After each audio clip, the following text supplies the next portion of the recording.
Muy buenos días, tengan todas y todos ustedes. Soy Thais Aguilar, les acompaño hoy lunes 22 de febrero del 2021, iniciando una semana muy especial. Nos acercamos a, bueno, ya iniciaron las clases, las lecciones en nuestro país y estamos pues con buenas noticias hoy, así que quiero comentarles antes de volver a, a traer a mi invitada de esta mañana, que es la cineasta Laura Astorga Carrera.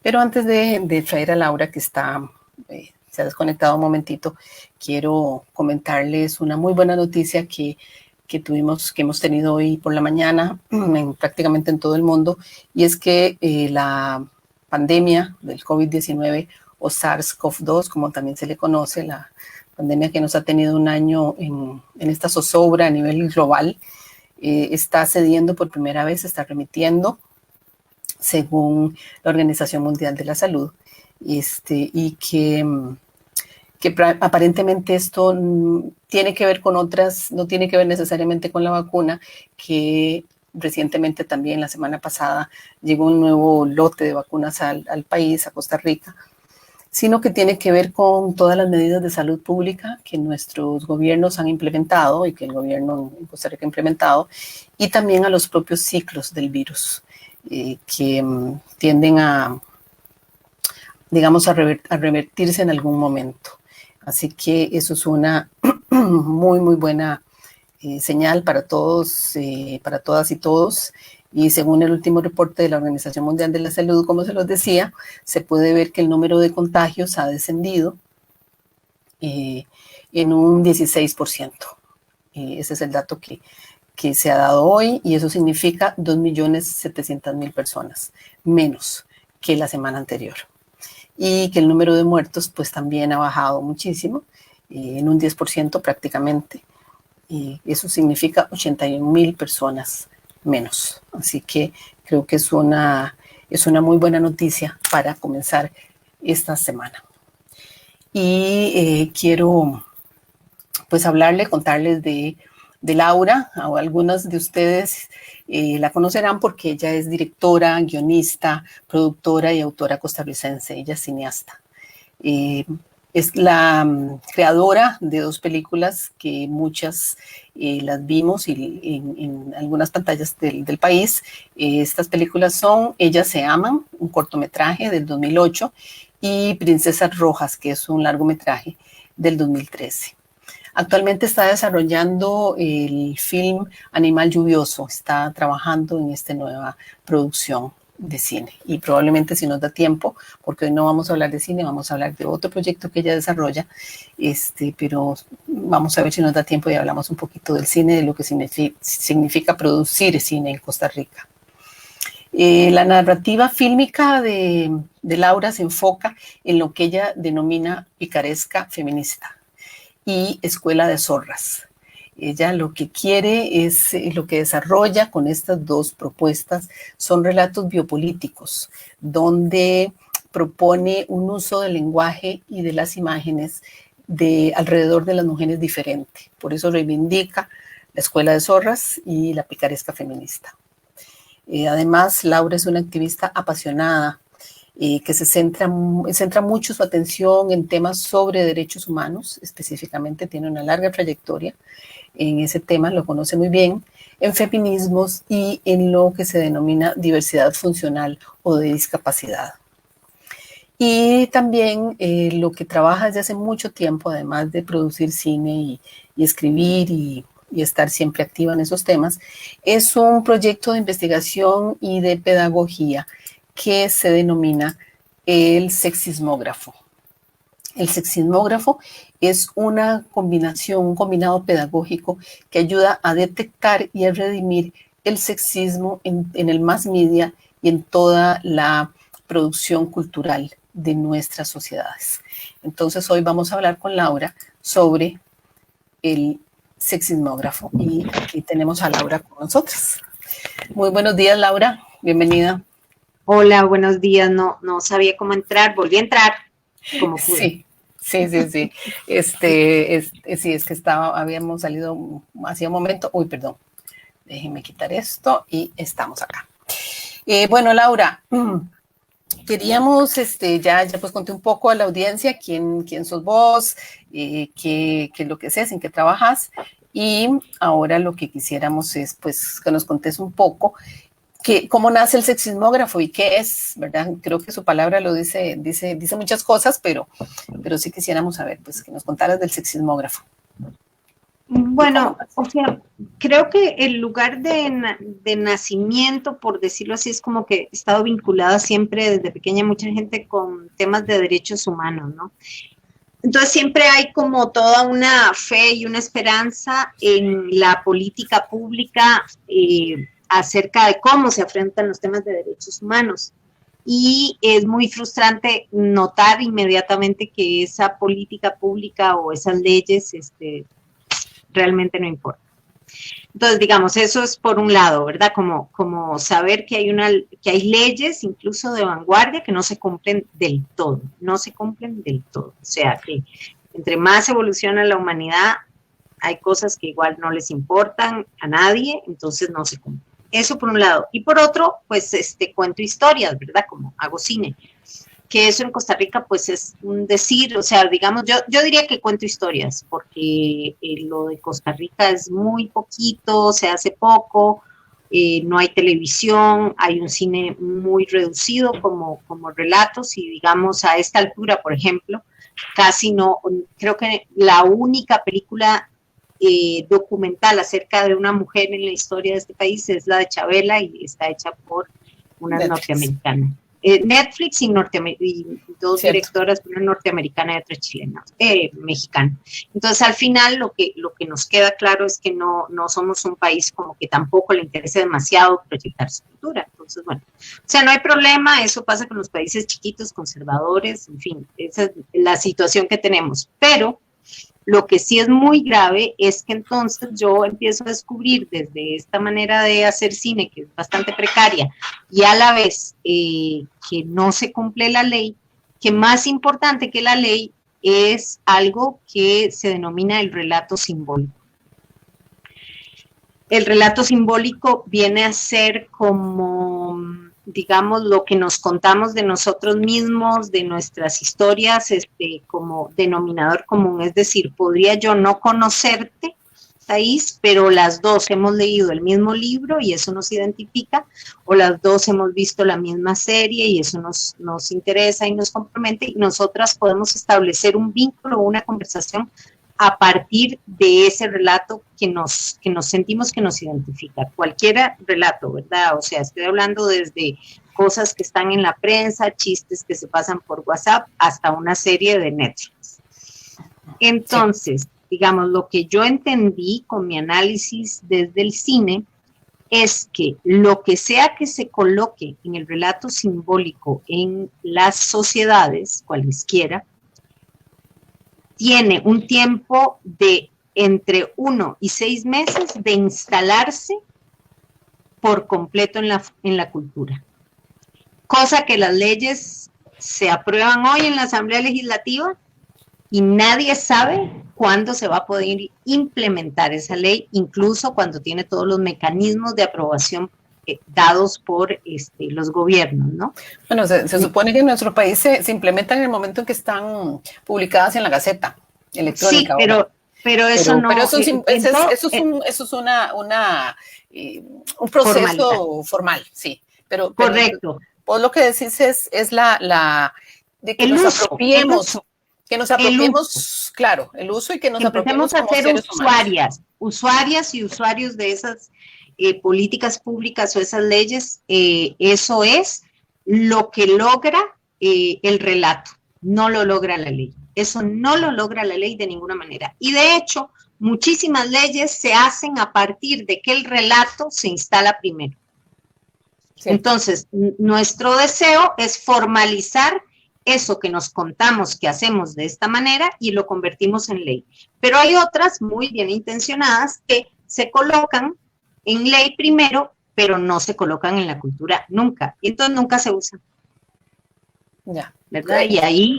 ¿Cuál recordás, por ejemplo? ¿Algún ejemplo No tengo que, digamos, no tengo que ser muy específica, pero por ejemplo, sí, hay toda una cultura, un relato, por ejemplo, hay un relato colectivo de decir que las leyes que protegen a los niños y las niñas de la violencia intrafamiliar y que protegen a los niños y a las niñas de violencia patrimonial y a las madres, sobre todo a las mujeres que están más desprotegidas de los temas patrimoniales, son abusivas con los varones, cuando en la práctica es todo lo contrario.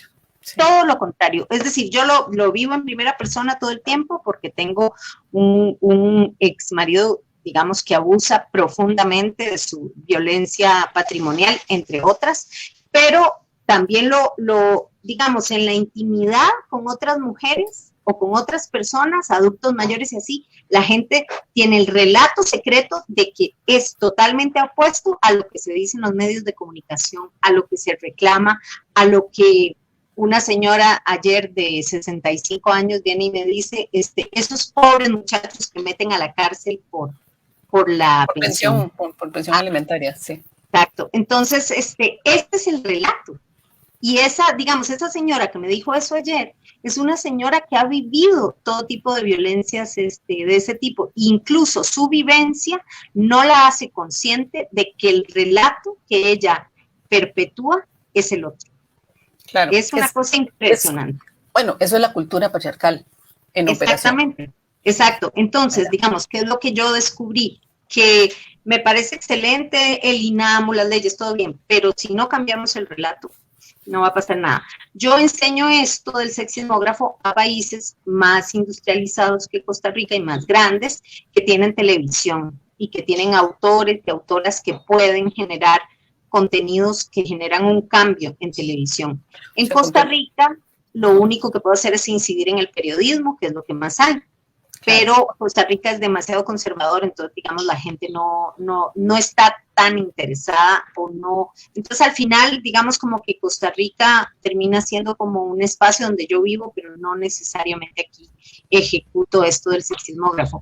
O sea, yo tengo claro que esto es la clave, lo tengo súper claro, porque además lo veo en el funcionamiento del día a día.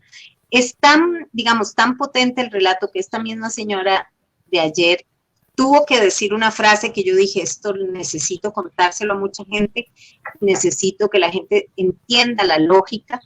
Ella dijo, es que el marido de esa muchacha es divino. Él es como una mamá con su hijo. Ella no pudo nombrar que él es el padre del niño. No le puedo nombrar. Tuvo que decir que él es tan amoroso, tan cuidadoso, tan cuidador, tan todo, que tuvo que decir, él es como otra mamá, dijo.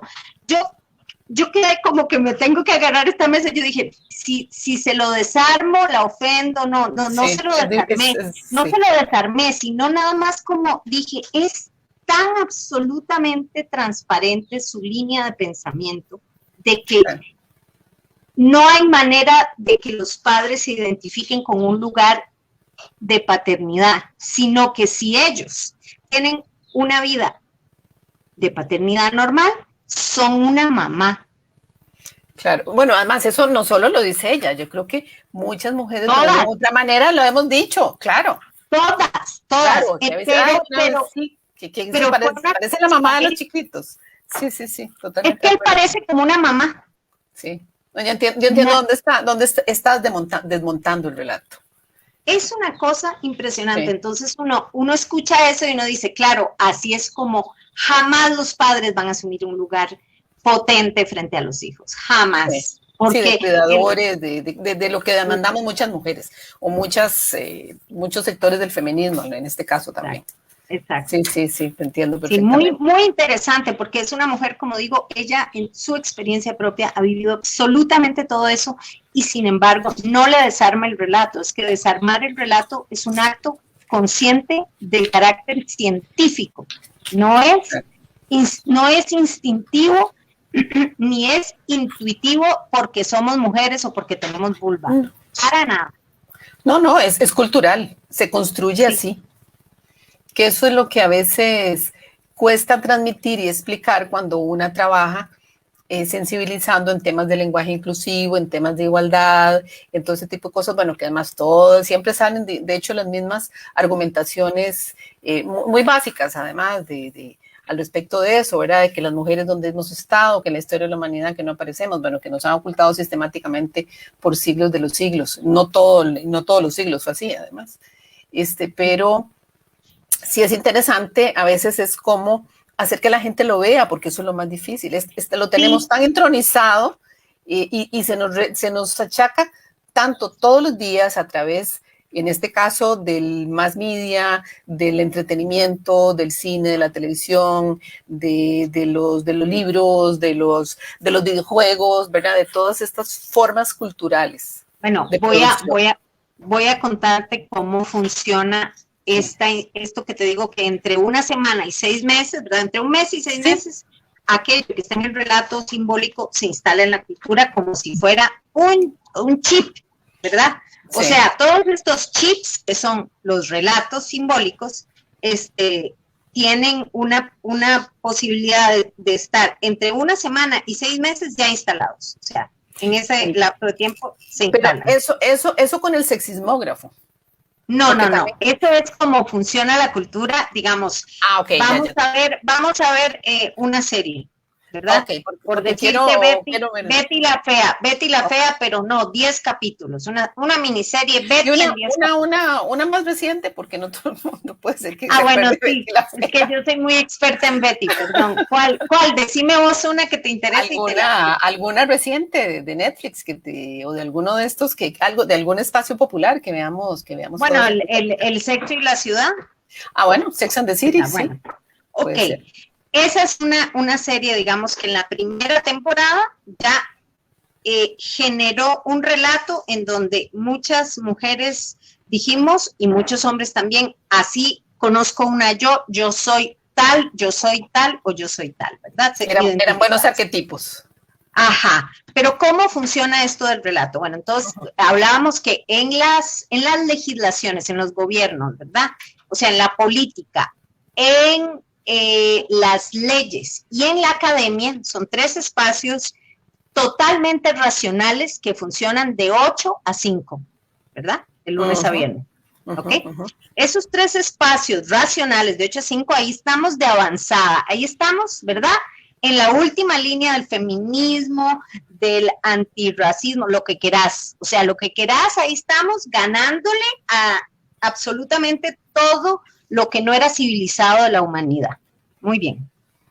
A las 7, eso es de 9 a 5.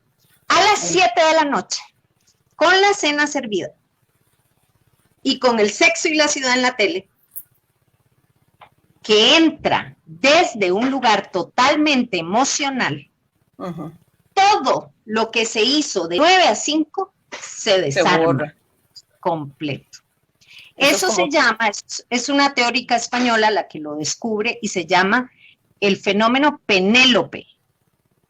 Lo que se teje en el día, esto es lo que engloba la cultura, no la cultura, digamos, eso es lo que engloba la sociedad, lo que mueve la sociedad, la política, la legislación y la academia. Lo que se teje de 9 a 5 en esos 3 ámbitos, se desteje a las 7 de la noche con la cena y con el corazón abierto para recibir el sexo y la ciudad. Claro, porque a esas horas estamos como más relajados, de supuesto como... Pero no solo eso, porque te lo están contando con empatía e identificación. O sea, cuando yo estoy viendo al personaje que el tipo la deja en el altar porque le ha dicho que sí, que no, durante 6 temporadas... Y yo digo, claro, es que ella es una loquita, pobrecita, bueno, no sé qué. Yo ya estoy totalmente desarmando el asunto de que es una cosa igualitaria entre 2 personas, no sé qué, ya lo desarmé. Claro. Está muy bien estudiado desde el punto de vista emocional y arquetípico del ser humano, de todas y todos los seres humanos. Entonces, no te importa lo que va a estar instalado, digamos, en la sociedad, digamos, racional, si lo que está instalado en el punto emocional de la humanidad no es lo mismo. Si es opuesto, vamos a jalar para el opuesto. Nunca lo racional, jamás le va a ganar a lo emocional. Jamás. Claro. Bueno, que eso es lo que estudian las neurociencias y eso es Sí, lo que ahora está dominando mucho y que es ver cómo actuamos los seres humanos, cómo reaccionamos incluso en nuestro inconsciente con el calor que se genera en la epidermis, con las partes del cerebro que se activan ante ciertos estímulos, que todo eso es lo que hace el neuromarketing, por ejemplo. Exacto. Que es lo que nos aplican ahora así a diestra y siniestra, que incluso lo dejamos, esa huella, la dejamos impregnada en las cookies de cómo nos movemos en nuestras computadoras y en nuestros teléfonos, para que todos lo tengamos claro. Lo que digo es que cuando yo llamo relato simbólico, incluye absolutamente todo, por eso te digo, tanto la búsqueda como el WhatsApp que te mando, el meme que bajo y descargo y se lo mando a los amigos, todo. Sí. Como el sexo y la ciudad, todo pertenece a lo mismo. Pero el problema que tenemos es que esto entra a nivel emocional y en el nivel emocional nada lo borra. Entonces la única posibilidad de combatir todos los problemas de derechos humanos que tiene la humanidad está muy bien la ley y todo eso que vaya ahí, que vaya en paralelo, pero es incidir en el relato simbólico. Claro, es cambiar el relato para poder generar empatía. Claro, y esto es para tu público en Costa Rica, ¿cierto? Esto es en Costa Rica. Okay. Sí. Entonces, en Costa Rica eso no se hace desde la ficción, puede hacerse un poquitito de publicidad, pero aquí casi tampoco se hace publicidad grande ni nada. Sí. Esto se hace desde el periodismo en Costa Rica. Cierto. Desde cómo contamos los femicidios, por ejemplo. Por ejemplo, entonces yo un día te escribí desesperada cómo se cuenta esto para no reproducirlo. Hablemos de eso, si se puede. Claro, por supuesto, no, para eso te invité, porque me tomaste un poco en curva, era un domingo, de hecho, y fue a raíz del disparo que le hizo un agresor, que espero que todavía esté en prisión preventiva, a la mujer policía que fue a atender junto con otro compañero un caso de violencia. Entonces, era la manera en cómo lo contaban los medios de comunicación, en dónde ponían el foco. Y tu preocupación era cómo llevar ese foco hacia lo verdaderamente, digamos, importante, por decirlo así, o a lo que deberíamos fijarnos, deberíamos como sociedad estar preocupadas. Eso era un poco tu propuesta, ¿verdad? ¿Y cómo llevarlo esto en los medios? Digamos, estamos por un lado,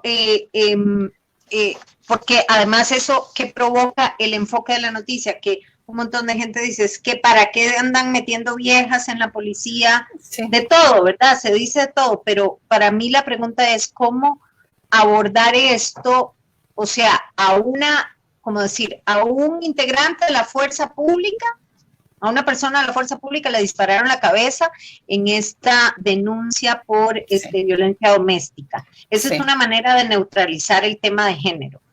Sí.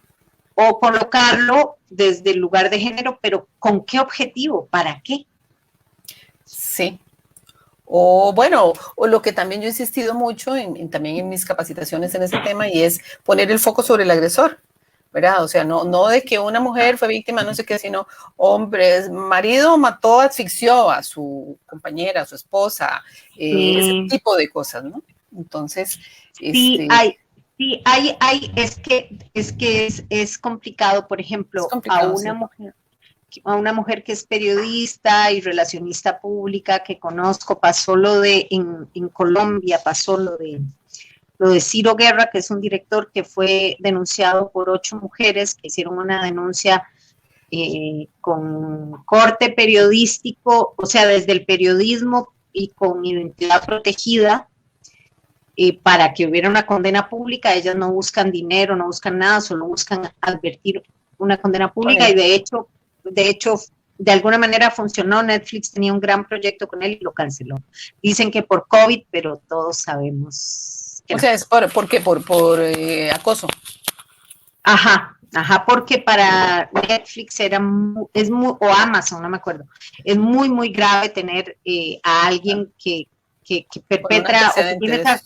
Sí, exacto. Claro. Entonces es muy delicado. Entonces, bueno, igual ellos excusaron que era porque el COVID complicaba y encarecía el proyecto, en fin, no importa. La verdad es que se canceló y bueno, tuvo su resultado. Y una chica periodista decía, pero es que están solo centrados en él y no se entiende.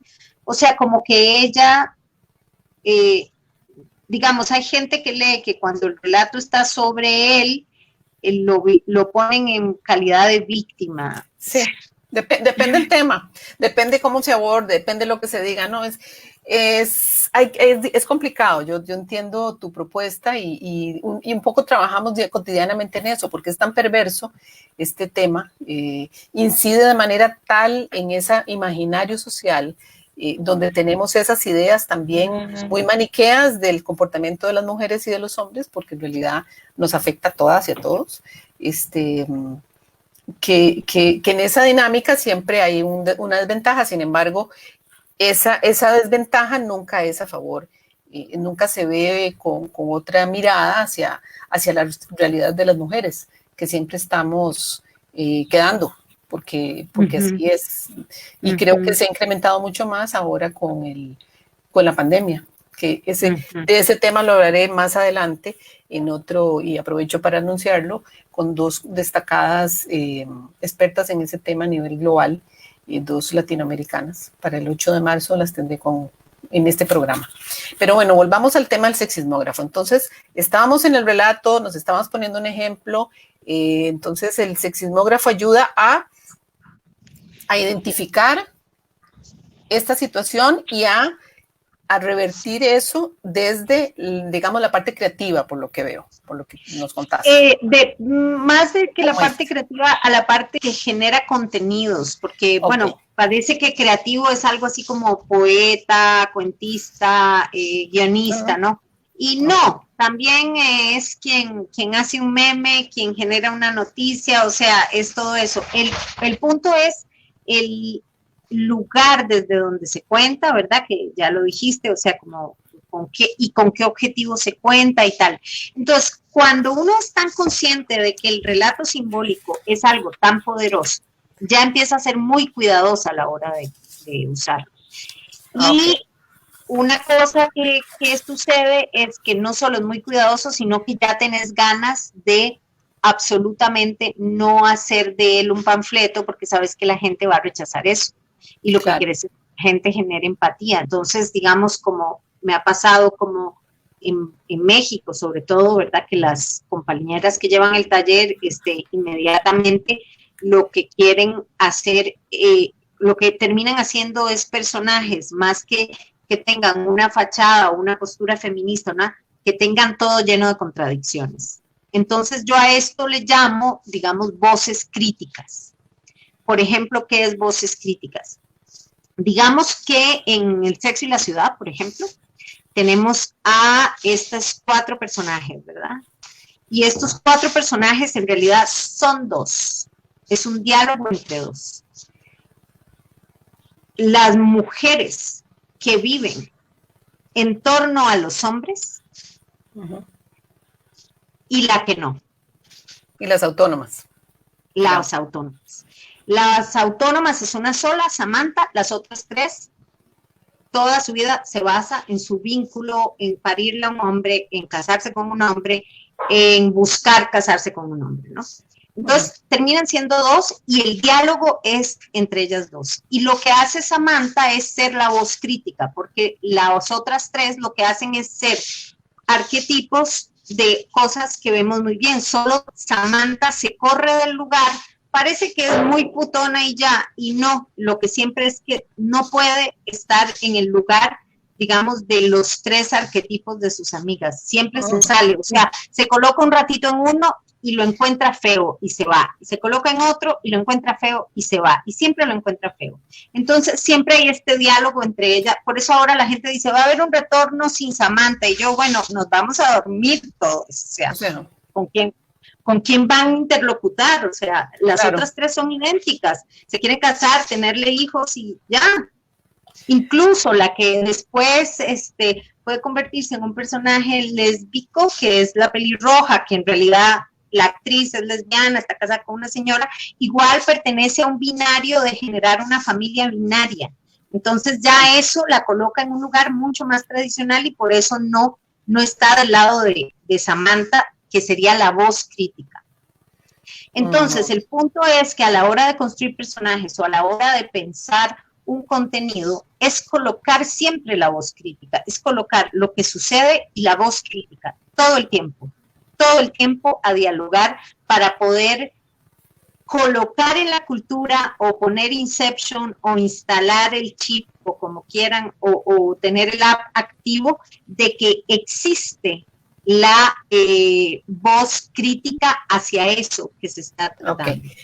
Entonces, con eso que nos acabas de relatar y nos decías que entre 1 semana y 6 meses se puede instalar eso haciendo ese tipo de producciones o de relatos. Contenidos que estén colocados, digamos, donde es más potente es obviamente en las series de televisión de ficción. Pero podemos pasar a las series de televisión de documentales y después podemos pasar a los programas de reportaje semanales, digamos, como para irnos corriendo a, eso quería. Ajá, ¿a dónde viene el relato en Costa Rica? Y después podemos ponernos en el noticiero de todas las noches. Entonces, ¿y cómo podría ser un noticiero? Porque eso viene siendo como una especie de edición también de género, que es una figura que se ha estado implementando en algunos medios de comunicación a nivel global. Lo tiene el New York Times, lo tiene el Clarín, creo que de Argentina, ¿verdad? Y aquí lo tiene el país. Se llama Female Gaze y es, antes de sacar la noticia, el editorial o lo que sea, darle una mirada y decir, cuidado. Que esto va así. Claro.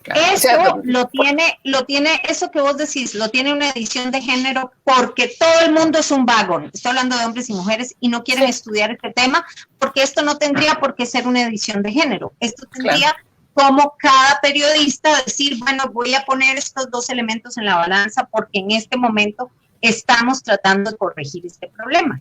O sea, es asumir el lugar pedagógico de los contenidos que se generan, asumir el lugar pedagógico, no decir, no, yo lo que doy son noticias, yo no estoy formando a nadie, yo no soy una escuela, ni un colegio, ni una universidad. No, es salirse de ese lugar y decir, esto tiene un poder pedagógico insospechado, poderosísimo, así que lo que yo asuma aquí, lo voy a hacer con una responsabilidad de más conocimiento. Entonces, nunca más voy a tirarlo, ¿verdad? Sin que tenga este análisis. Como no soy tan formado, no puedo ir a hacerme un sexismógrafo, un curso antes, entonces tal vez sí le pregunto a la editora de género, ahí sí. Pero lo ideal sería que todos se formaran en esa posición. Por supuesto. En ese sentido crítico.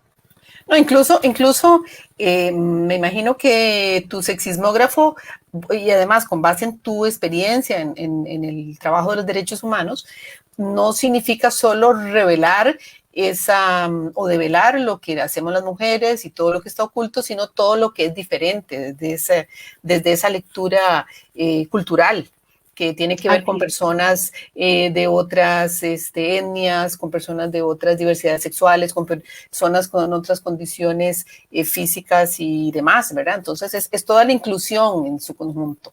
Sí, porque rápidamente, cuando yo empiezo a dar el taller, yo pongo un ejemplo con un tema que es el sexismo básico, que es un experimento que hizo Jim Carrey, un actor, con su propio cuerpo y el cuerpo de su esposa. Ellos se fueron a la playa a caminar, ella en vestido de baño, él en pantaloneta, más o menos misma cantidad de ropa. Nadie ve que él es el actor, que es ni nada, eso no importa, importa que ella va en bikini y él no, digamos. Y a ella le empiezan a gritar y a gritar y a gritar los supuestos piropos. Incluso cuando va con él, hay gente que igual le grita piropos, ¿ok?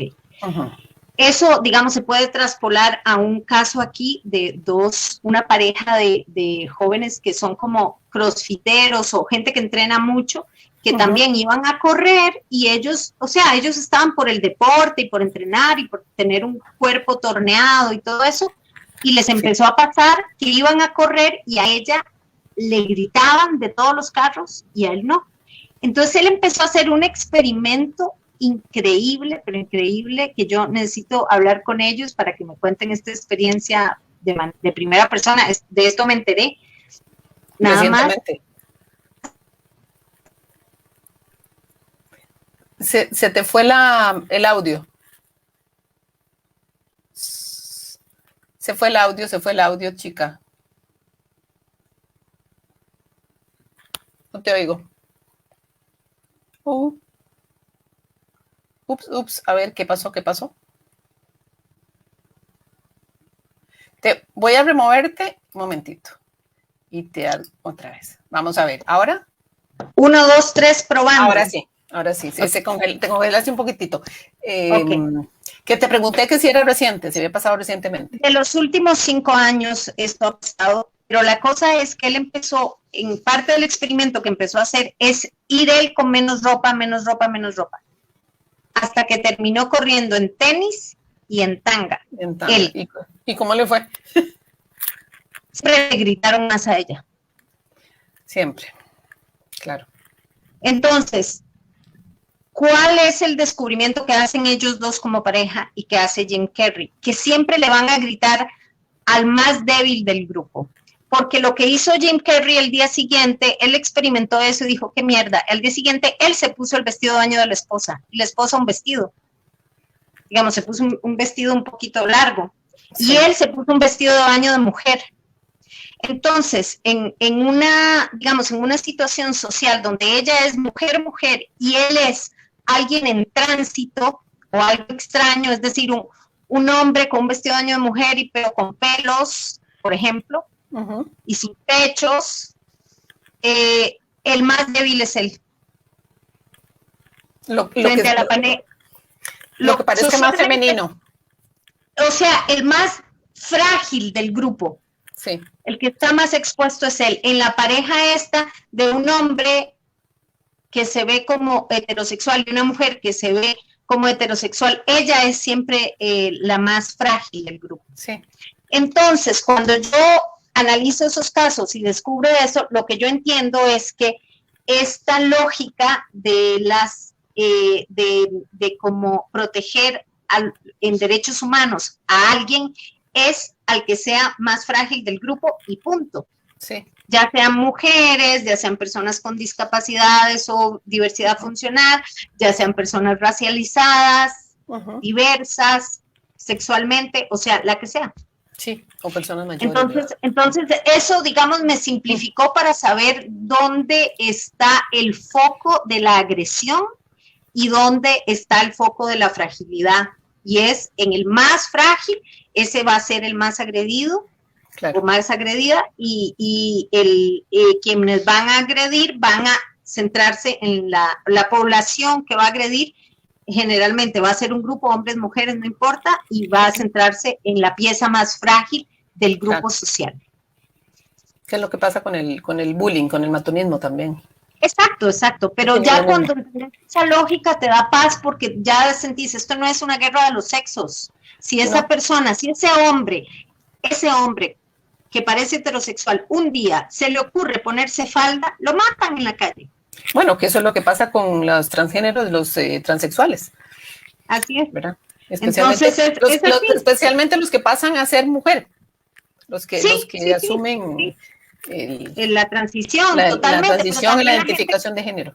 Claro, y también la gente que está en tránsito de ese tipo, y también, pero además hay que entender que la lógica es distinta cuando la gente las mujeres con vulva transitan hacia ser hombres, ellas van a subir de categoría y van a ganar poder, entonces ahí no va a haber tanto bullying ni tanto maltrato, más bien va a ser un respeto lo que se les va a tener.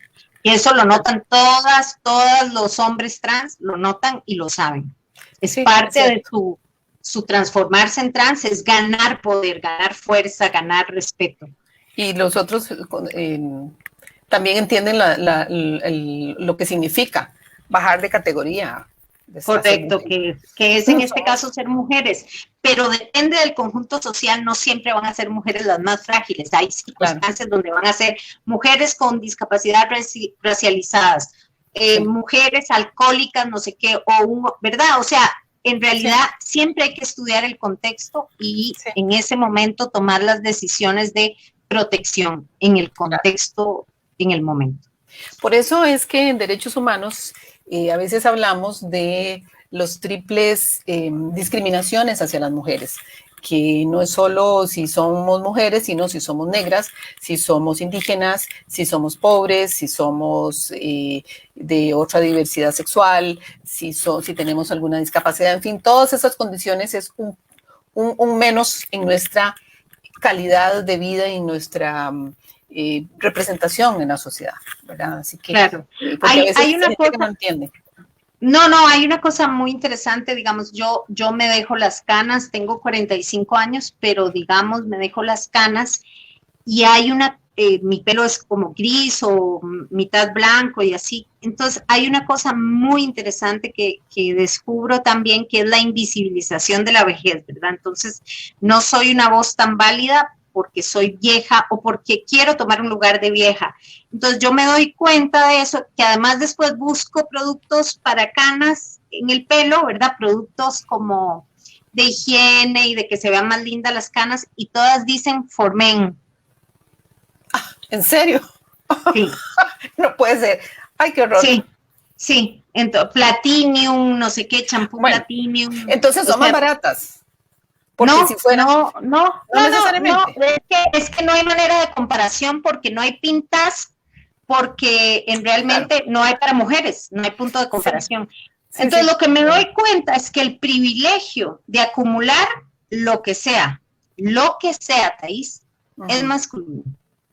Acumular años, acumular lo dinero, que sea, dinero, años, amigos, familia, tiempo, lo que sea, es un privilegio masculino.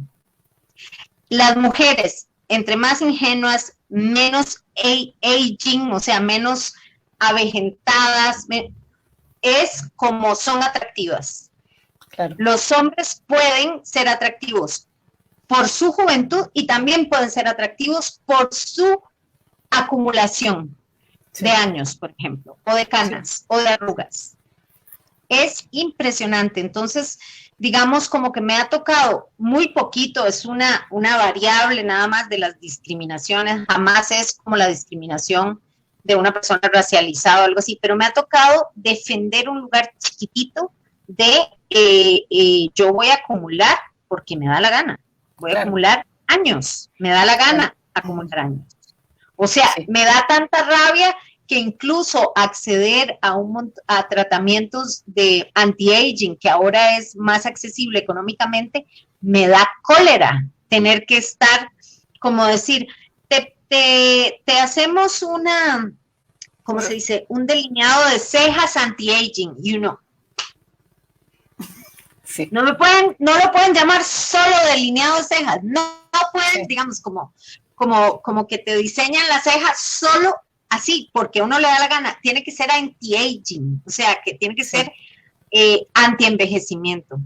Y además te dicen, te podemos dar tratamiento hormonal y vitaminas anti-aging. Y yo que le pongan anti-aging ya me enerva. Me encantaría que me den un tratamiento de vitaminas, pero que no se llame así. Para tener una más energía, más vitalidad. Para lo que a uno le dé la gana, pero no para restar edad. Quiero ver dónde los hombres están todo el tiempo siendo bombardeados por esa palabra, anti-aging. No los veo nunca. Los bombardean, pero muy poquito, no tanto. Nosotros siempre más. Pero quiero volver a la dinámica de tu sexismógrafo, porque estamos como analizando desde el sexismógrafo, ¿verdad? Con esos anteojos, ¿verdad? Pero ¿cómo es? Si alguien quisiera en Costa Rica en este momento contratarte para que llevaras un taller, ¿cómo son esas dinámicas? No sé cuántas horas son, porque claro, es de construir toda una serie, ese relato que puede ser escrito, puede ser simbólico, de todas formas posibles. Cuéntanos un poco de eso. Sí, para la gente que se interesa puntualmente para sí mismo. En este momento no estoy dando como cosas particulares, sino que más bien para grupos, o sea, una institución o así.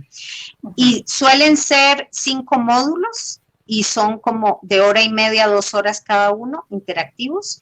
Y se parte desde, digamos, empieza con una charla magistral y al final analizamos contenidos, ¿verdad? Contenidos de otros o contenidos propios. Para quienes llevan los 5 módulos, son contenidos que se generan, desde el primer día se piden que se generen los contenidos y ya el último día se van analizando. O sea, son entonces, como 8 horas más o menos en total. En total, sí, como 8 o 9 horas. Es que yo en general no lo limito porque me interesa mucho la interactividad, porque genera muchísimas preguntas de índole personal, como de interacción personal. Entonces, yo tengo que colocar esa interacción personal extrapolada al relato simbólico para dar ejemplos y tal, y prefiero eso a que dar una charla magistral que queda en abstracto, sino que prefiero que la gente saque y diga, es que mi abuelita, y perfecto, o sea, ahí lo está colocando en el lugar emocional que a mí me interesa. Claro. En las 7 de la noche, la telenovela, ahí lo coloca cuando dice mi abuelita. Eso es sí, aprender haciendo, digamos. O sea, aprender haciendo y aprender desde la experiencia personal que la gente, entonces yo les cuento algo de una película que conocemos más o menos la mayoría, o de un personaje más o menos reconocido, hollywoodense, etcétera, entonces ellos lo colocan en su relato personal familiar, y eso es muy importante. Ok, perfecto. Espérate un momentico. Es que estoy contestándole a Lucía Boscolo, quien nos dice que tiene razón, que las mujeres siempre somos las que perdemos y que la entidad es para crear esa necesidad que el marketing nos mete en la cabeza, ¿verdad? O yo diría que más que necesidad es también inseguridad. Es trabajar. Es inseguridad. Porque uno de los sentimientos que más mueve al ser humano desde hace siglos de siglos es el miedo.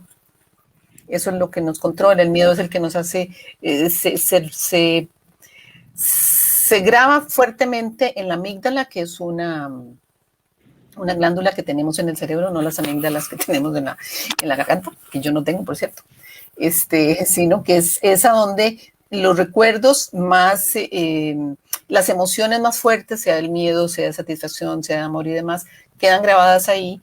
Y es, digamos, la clave que buscan muchos de las nuevas corrientes del mercadeo, cómo incidir sobre las emociones de nosotras, seres humanos, y de nosotros también. Entonces, es muy interesante. Pero entonces, así es como trabajas el sexismógrafo. ¿Dónde más? Porque comenzamos a hablar mucho del relato. Bueno, quería decirles que yo estoy en Instagram y en Twitter, por si me quiere contactar. Perfecto. Bajo Laura Astorga Carrera, @LauraAstorgaCarrera, en los dos estoy igual. Perfecto, voy a ponerlo aquí en los comentarios. Okay. ¿Estás en Instagram? Y en Twitter. En Twitter. Ok, vamos a ponerlo para quienes quisieran contactar, sí. Como Laura Astorga Carrera, Laura, ok. Laura Astorga Carrera, sí. Exacto. Astorga, perfecto. ¿Y dónde más has dado,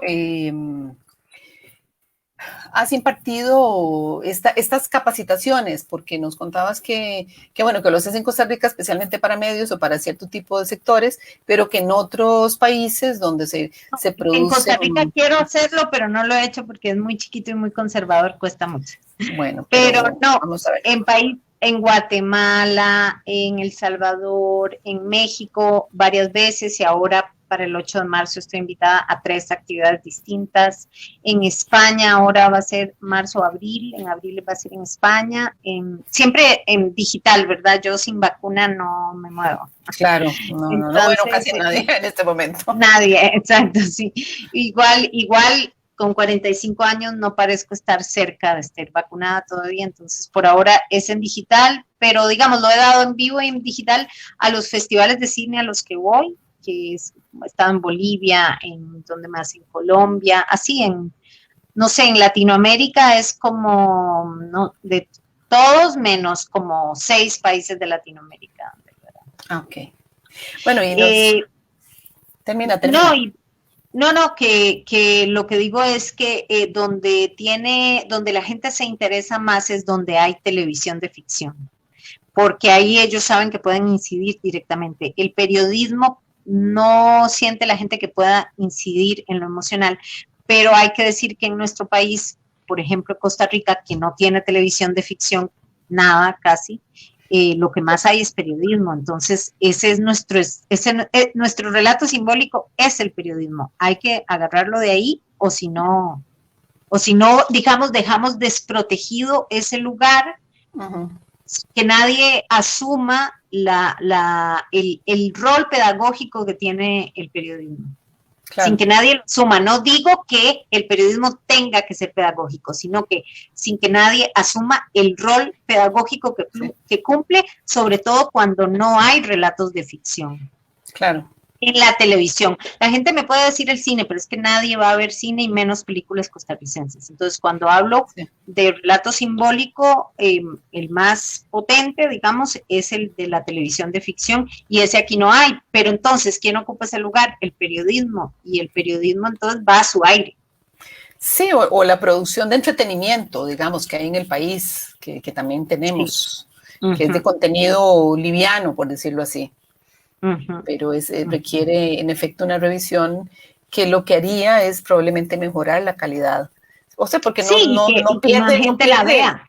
claro, en Sí, el fondo, que eso es parte del relato digamos, cuando yo hablo de este tipo de temas en capacitaciones, también en ese mismo tema, siempre, o sea, me enfoco en que la perspectiva de género como una categoría de análisis lo que nos ayuda a periodistas es a ser mejores periodistas, a ser mejores reporteros y reporteras, a buscar más enfoques, a ampliar nuestra mirada. Y es un poco lo mismo que aportaría tu taller y tu visión. sí, digamos que la diferencia que yo veo en el éxito que ha tenido en general la pedagogía esta es que en general nunca se enfoca en hacer un cambio social, sino se enfoca así muy descaradamente en series de televisión y en Sí. nuestros personajes favoritos y en el análisis de ellos en series de televisión. Bueno, Punto. Con claro, eso la gente realmente está en una circunstancia más de entretenimiento y le parece hasta entretenido detectar el claro. sexismo de estos personajes. Entonces termina como adquiriendo ese conocimiento sin darse cuenta y riéndose. Sí, que es la mejor manera. Sí. Es la mejor manera. Claro, Entonces es es muy ir cambiando el divertido relato. porque la gente además, a veces conozco gente que me dijo, ay, Laura, ¿puedes darnos tu stand-up? Y yo, no es un stand-up. Y entonces alguien me decía, pero es que, ay, el fulano lo vio y se reía mucho. Y yo pensaba, y yo, sí, pero no es, o sea, es Es un para reírse taller. porque, claro, y es la mejor manera, además, de lo que más provoca toma de conciencia y es transgresor es el humor, Sí, sí, sí, pero ¿verdad? esto es humor, digamos, con un poquito de dolor, porque siempre Claro, igual tenemos que analizar eh, eso que te digo, o sea, colocar las dos vías, como la vía más liviana y la vía más severa, las voces críticas, poner a dialogar. Eso, claro, digamos, yo he descubierto que no sirve ni poner la voz crítica sola, ni poner la voz, digamos, hegemónica sola. Tienen que sí. estar juntas y pelearse si quiere, y creo que el final ideológico siempre va a ser cuál va a ser la postura final de cada una de estas voces, pero si no dialogan va a ser un problema. Dame, Claro. Yasuri, hay unos frijoles quemándose, Ups. se me queman los frijoles. Yasuri, Bueno, eso es lo maravilla de los nuevos programas generados desde nuestro espacio cotidiano, sí. que Que eso es la maravilla de estas nuevas formas de comunicación pública desde nuestros espacios cotidianos. Que en las mujeres, en las tierras frijoles, o aparece el perro, o aparece el gato, o en fin, o todo lo que puede suceder. Oye, Suri, que me ayuda, pero que hoy hizo el primer café de su vida, porque no toma café, entonces no lo hace, y yo soy la que lo hago siempre, entonces ahí. Sí. Estaba nerviosa, me sirvió el café y me dijo, estoy nerviosa. Pobrecita. Bueno, ya se nos está acabando el tiempo, nos quedan 5 minutitos, o sea, ya tengo que ir despidiendo el programa, pero muy interesante, o sea, ¿dónde más podríamos, no sé si tienes algún sitio donde podamos ver una información corta de lo que es el sexismógrafo? Hay material en mi Instagram personal, y bajo el hashtag sexismógrafo. Ajá, ahí se encuentran artículos que he escrito, pero para Forbes, digamos, para prensa extranjera, y también tal vez para Costa Rica escribí algo, pero no, casi no, para Costa Rica del sexismógrafo casi no he escrito, pero para Forbes México y Forbes Colombia he escrito cosas. Ok, voy a ponerlo entonces aquí y sin tilde, me imagino, el hashtag. Sí. Sexismógrafo, perfecto, voy a ponerlo acá. Pero entonces ahí se encuentran cosas de eso y luego mis redes sociales por si alguien tiene un interés específico, yo con mucho gusto. Excelente. Bueno, pues en una próxima ocasión te volveré a invitar, va a ser en las próximas semanas, para que hablemos de cine.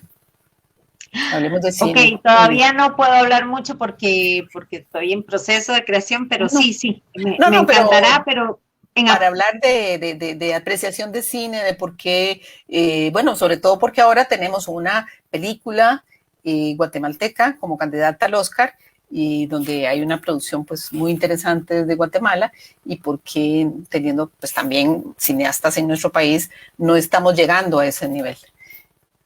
Te volviste a quedar sin voz. No te escucho. Ok, vamos a ver. Espera. A ver, ahora sí, vamos a ver. ¿Ya suponer algo? Sí, ahora sí. Ahora, ok. No, que sí, es de un buen amigo y es una cosa que me interesa mucho porque es historia reciente de Guatemala y colocarla en género, ¿verdad? Como en una historia tradicional de terror o de suspenso y terror, es una clave asertiva para generar empatía muy importante. Entonces, todo lo que está alrededor de esa película es muy bueno. Sí tengo que decir que yo sé que ese emprendimiento, digamos, muy... no es que los cineastas de Costa Rica no estén llegando, sí estén llegando, o sea, más allá, digamos, Jairo cuenta cuentos, cuenta relatos, digamos, es alguien a quien yo conozco muy bien y le encanta el guión y eso es algo que Costa Rica todavía no alcanza, un nivel en guión, porque sí tenemos capacidad de producción. Y lo otro que no se toma muy en serio, ahora de cine, y lo otro que no se toma muy en serio en Costa Rica es el apoyo institucional. Digamos, Costa Rica, al ser un patio de recreo de los gringos, realmente aquí la gente no se explica para qué necesitamos hacer cine. Nadie, o sea, es como una molestia, es como, pero si somos una finca de recreo. Sí, ¿ya? No nos tomamos en serio. Bueno, ese tema lo vamos a tocar pronto, ¿sí? Ahora quedamos para agendar y hablar del tema de La Llorona y de esto que estamos hablando, que me parece muy importante. Muchísimas gracias, Laura, por habernos acompañado hoy, y a las personas a Lucía y a las personas que nos acompañaron esta mañana. Pueden volver a buscar el video y demás, y nos vemos dentro de 8 días. Muchas gracias. Muchas gracias. Un besito. Bueno, chao. Chao.